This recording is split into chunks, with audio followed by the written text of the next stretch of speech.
Our home run this morning on Global Business Reports. Travelers from Kenya will be allowed entry into Dubai from Saturday the 29th after the United Arab Emirates lifted a ban it had imposed on all inbound and transit passenger flights from Kenya since last year.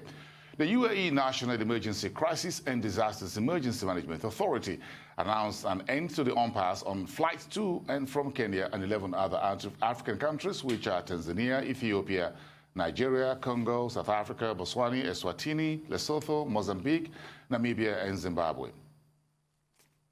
And Kenya recorded a 9% rise in the earnings received from coffee in 2021 compared to the previous year. According to a report by the Government Statistics Agency, Kenya earned 24.2 billion shillings in the period to January to November 2021, with the value surpassing the entire 2020 earnings that stood at $196 million. And Egypt's Trade and Industry Minister Nivin Gamia says the nation is looking to increase exports by 25% to hit $40 billion by the end of this year. She made remarks during a cabinet meeting to review non-petroleum exports indices last year and aspired rates in 2022. Egypt is targeting a number of non-oil exports to boost its trade figures in the current year. In Kenya, Diamond Trust Bank has partnered with TATA Africa to offer 100% financing, which will enable small and medium-sized enterprises acquire vehicles from TATA Africa. Through this scheme, dubbed Bebalio, the SMEs will be financed to acquire Tata and Daewoo vehicles with a flexible repayment period of up to 60 months. Kamal Ruhira, auto business head at TATA Africa Holdings Limited, says the partnership targets individuals, SMEs, and large commercial businesses for easy and attractive loans of up to 100% of the vehicle's cost. Joining me to discuss this further is Favour Ogunniranye. She's an analyst with financial derivatives. She's live here in our Lagos studios. Good morning. Good morning. Let's start with the Diamond Trust Bank and the deal with Tata Motors. How important is something like vehicle financing for SMEs? I would like to say that vehicle financing is actually very important, because if you look at a lot of these products, pretty much all product-based businesses actually depend on transportation, to move their final product to the end consumer or to even complete the job. And if you look at the cost aspect of owning a car, an outright purchase might not be something that SMEs can afford to do, because for deeper perspective, an SME is classified as one with a turnover of less than 20 million. So an outright purchase could render them cash strapped. So that's where vehicle financing comes in, to allow them deploy financial resources to run the daily operations of the business in terms of working capital or administrative expenses, which in the long term can actually make the business and the operations more effective and sustainable. So TATA Kenya recently opened Tata authorized service stations. What's the aim? What are you looking to achieve? If we go back to traditional business management, there are different phases of operations. So you have sales, marketing, and post-sales service. And the aim of post-sales service is to provide value addition to customers, and to also increase goodwill and brand loyalty. So I guess that's what Tata Africa is also trying to achieve with the automated service stations. And so they can provide, so it's a form of strategy for customer retention, so they can provide customized services, which I believe should include maintenance. And we all know that maintenance is a major part of owning a car. So I guess that's what they're doing. If I'm going to do vehicle financing, what's the most important part of that transaction? I would like to say two things. One would be the speed of feedback. So I'm talking about how fast it is to, review a request and approve it without any stringent KYC or bias towards the customer. But the banks want to do KYC. So I'll look at that, because it builds trust and also goodwill. And another will also be the terms of the contract, because I'm talking about the interest rate payable and the repayment period. Is it favorable for me? So these are things I believe are important aspects of financing, debt financing. For vehicle finance. That's the consumer finance, by the way. But let's go to the northern part of the continent, looking at Egypt. The trade minister gave the confidence to in terms of $40 billion exports in 2022. You think Egypt can attract that?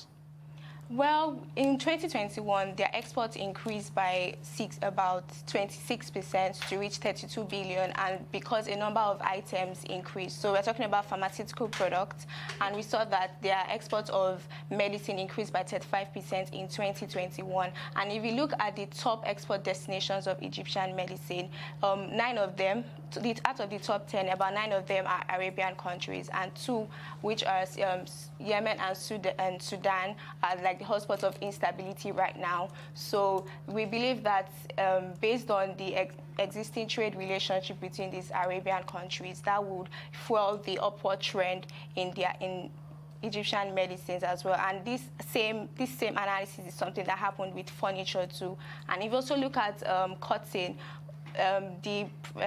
Egyptians' cotton exports actually increased during the year, and it's something that we can link to the booming housing market. You know, you want to make curtains and stuff like that. And also the Egyptian cotton is also perceived as luxurious. So, and if you look at the top export destinations again, there are fashion manufacturing centers. So that's India, Turkey, and even Italy. So I believe these are the reasons why they're actually optimistic about their forecast. So while the Egyptians are doing manufacture of pharmaceutical exports, the Kenyans are doing coffee exports. So everybody's looking to diversify. Exactly. Interesting. So how is it that Kenya earned coffee exports that much in 2021? I mean, what happened with coffee, I think coffee is one of those commodities that actually benefited from the commodities boom that we saw in 2021. We saw the price of coffee increase significantly, and one of the reasons for that increase was due to the supply shortage. So Brazil, which is the largest exporter, experienced drought, and that led to a shortage of coffee. So I guess other exporting countries were able to leverage on that increasing global price, and that's why we are seeing Kenya's coffee exports increased by that amount, even though production actually declined. So.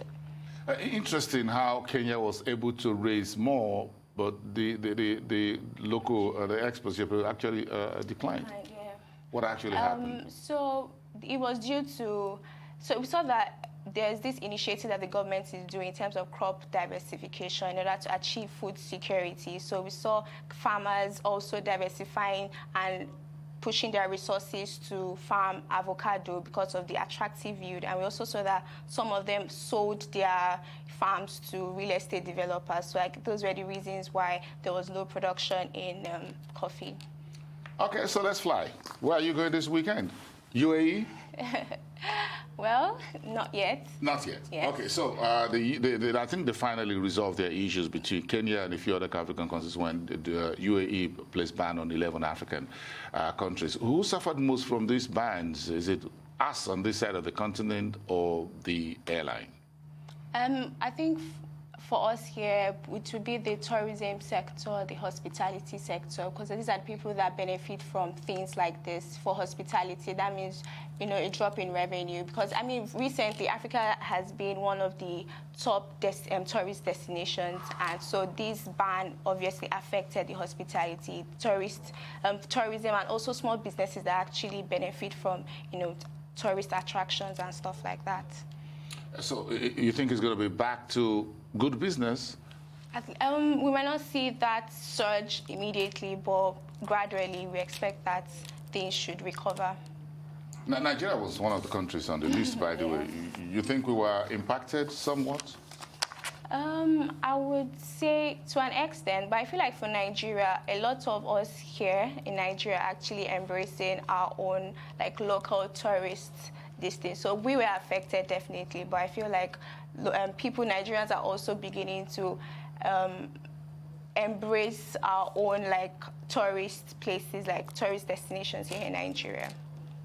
I think we should do a whole lot more at home. Charity, they say, begins at home. Yeah. Thank you. The best. Thank you so much for coming through from financial derivatives company Favour Ogunniranye. Thank you. Have a great weekend.